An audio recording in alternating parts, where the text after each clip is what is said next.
Today the search engine Google is showing a doodle for Charles Michel de L'Épée. Google is celebrating philanthropic educator Charles Michel de L'Épée's 306th birthday in a few countries with a doodle. The Abbé Charles-Michel de L'Épée was born on 24 November 1712. He was a philanthropic educator of 18th-century France who has become known as the father of the deaf.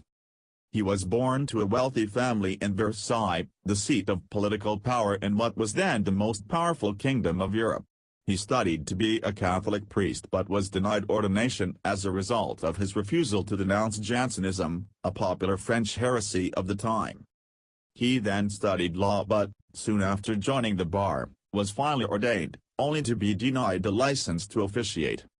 L'Épée then turned his attention toward charitable services for the poor, and, on one foray into the slums of Paris, he had a chance encounter with two young deaf sisters who communicated using a sign language.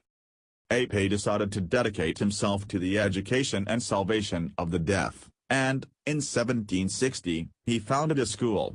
In line with emerging philosophical thought of the time, L'Épée came to believe that deaf people were capable of language and concluded that they should be able to receive the sacraments and thus avoid going to hell.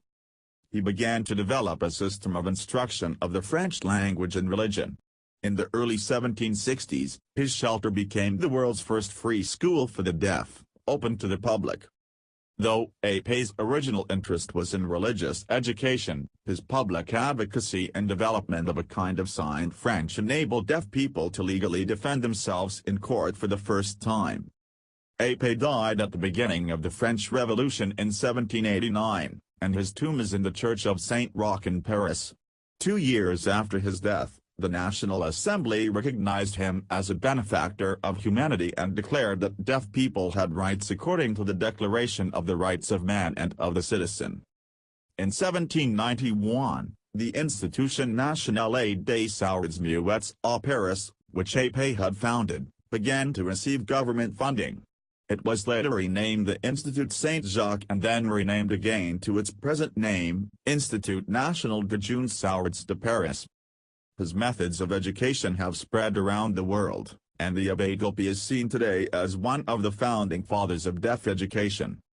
After L'Épée's death, he was succeeded by the Abbé Roch-Ambroise Coeur-en-Sicard, who became the new head of the school.